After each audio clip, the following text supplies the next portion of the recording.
Hi, this is Stu Stover, and I wanted to get into today some of the reasons why the civil rights movement happened, why Lyndon Johnson passed or signed a civil rights legislation which was designed to obviously protect everybody from some level of discrimination. So we're doing some history right now. We're going to do a part 2, and we're going to look at how the solutions to this problem sort of evolved and emerged and why they did the way they did. But that's a second video. So what I wanted to do first is just get into the history of this stuff. Obviously, history goes back a long ways on discrimination because, it's part of human nature, I suspect, at some level. And we'll talk about some of the issues there, but I'm not going to go all the way back. I'm just going to start in the 1950s. So, to give you, most of you know this, I'm sure, but Harry Truman, as president, was the first one to integrate the military. No, not females, but race issues. And it was, go back to World War II, and you had African American units, you had Japanese American units, and you didn't necessarily mix them up. And so the first steps to sort of integrating American society to some degree were military issues. Was it easy? Of course not. Interestingly enough, some of you know this, but there was an assumption that African Americans couldn't be real soldiers or pilots or whatever because they weren't athletic enough. Wow, in today's world, it doesn't make much sense, but we had some interesting notions about how some of that works. Now, to be fair, I have a great-grandfather who happened to be a Protestant minister who, 1930s, was a member of the KKK in Michigan. And there's all sorts of history with the KKK. We're not going to get into that. And Michigan has a interesting history with all those things. If anybody's interested, we can talk more about some of that stuff. But the 1950s was a decade of economic prosperity. The government was doing all sorts of things to make society better for most people. And whether it was the GI Bills or the VA loans for veterans, but just a ton of other stuff too, the interstate highway system, etc., etc. Well, one of the things with interstate highways is that we built them right through, in many cases, African American communities. Horrible stuff, but at the time nobody was really giving much thought to those kinds of questions. And there was something called redlining, and so banks wouldn't necessarily give loans to African Americans or give loans in certain areas of the town. You had all sorts of what were called systemic issues. And systemic is obviously not a bad word. It just means that the system itself was sort of loaded against certain sorts of folks. And so what you get in the 1950s is you start to build this rising disconnect between the opportunities for most Americans and the opportunities for various disadvantaged groups. Not a big deal. We're just doing history here. I'm not assigning blame, I'm not doing anything else. So I just want to, and certainly not talking about what's going on today with some of these issues, but in the 1950s you had the rise of Martin Luther King Jr. saying, and many of his arguments were fundamentally about economics, and that the educational system was separate but equal. No, it wasn't. There were very few advantages given in the educational process to African American universities, colleges, whatever, all sorts of issues. And so he was arguing not only is it morally wrong to have segregation, to have discrimination in so many of these ways that were going on in the 1950s, but he was also talking about just the need for everyone to have a fair shot at a decent life in America. Okay, frankly, he was one of the moderates. You had far more radical folks, Malcolm X, the Black Panthers in the 60s. You had a variety of other groups that wanted far more extreme answers to this problem that we had in America. So Martin Luther King starts in the 50s by sort of mobilizing demonstrations. Okay, demonstration, huge part of America. We have always sort of honored the right for people to demonstrate. Now, it comes into question fairly regularly, but you know, it's still part of our Constitution, part of our basic rights as citizens to do those kind of things. So he was starting, but it didn't really kick off in a major way until the 1960s. And so what's going on is you're getting this rising discontent with various groups because they can't be full members of American society and don't have certainly some of the same opportunities. We'll talk about more of the implications of what that meant in a minute. So there's a ton of stuff. And so when Johnson becomes president, one of the things that he does is he passes or gets passed and signs civil rights, which guarantees the rights of every American to a variety of things, and certainly one of them is a job, and reasonable remuneration, and you know, all those kind of things. Was this an easy, simple process? Of course not. Of course not. It was horrible. I'm old enough to vaguely remember some of the early days of this stuff, the controversies and the marches and the Bull Connors, you know, sicking the dogs and fire hoses and everything else on the African Americans for daring to protest, for daring to step out of their place in society. Okay, that was in the 60s. And so Martin Luther King gets assassinated. You know, a variety of other folks, significant folks in the 60s also got assassinated. So what I wanted to do was just mention just very briefly Detroit riots. There were riots in many cities.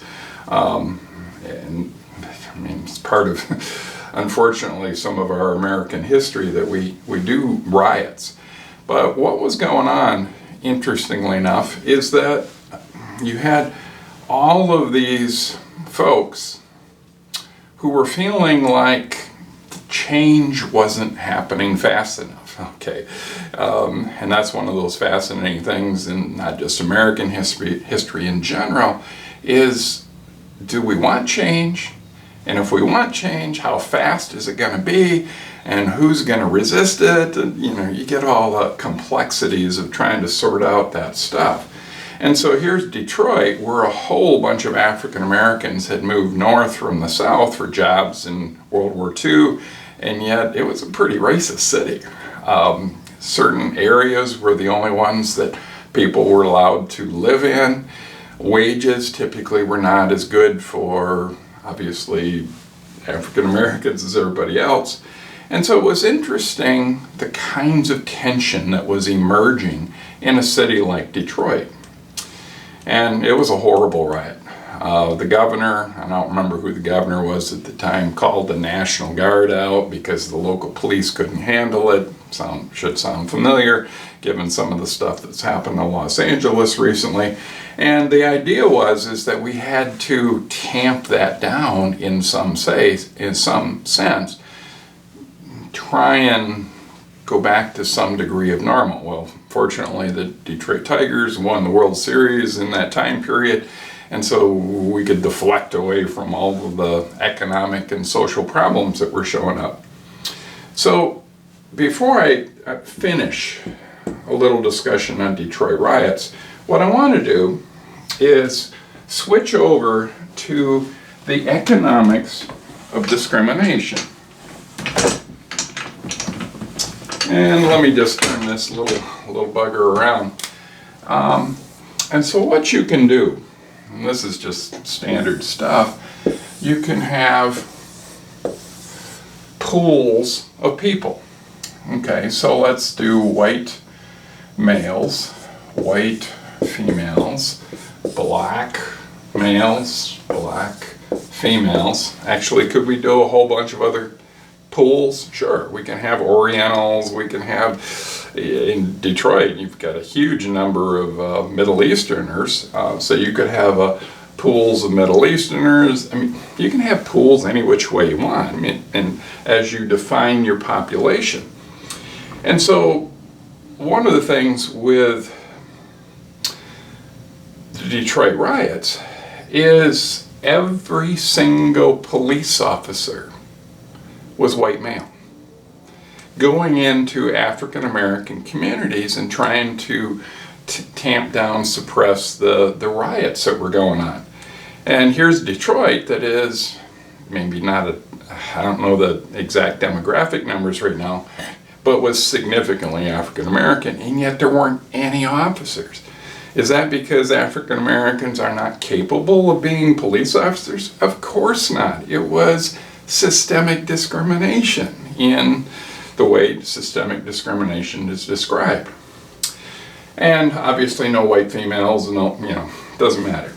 So if you think more broadly about this question, white males in the 50s and the 60s pretty much controlled everything. So their wages, and let's just put 100%, white female wages were around 50 to 60% of the wages of the white males. Okay, why was that? What professions could females do in the 1950s? And we're talking broad numbers here. There's all sorts of exceptions, so don't worry about that. But in general, there were 3 professions that white females could aspire to in the 1950s. Nurses, teachers, secretaries. What were the 3 lowest paid professions in America? Well, surprise, surprise. It was those professions that were the lowest paid professions. So if we look at black males, it was, I don't know, and I apologize, I should remember these numbers, but it was in the 40 to 50% range against the wages that white males on average made. Why? Well, what kind of professions were African American males allowed to do?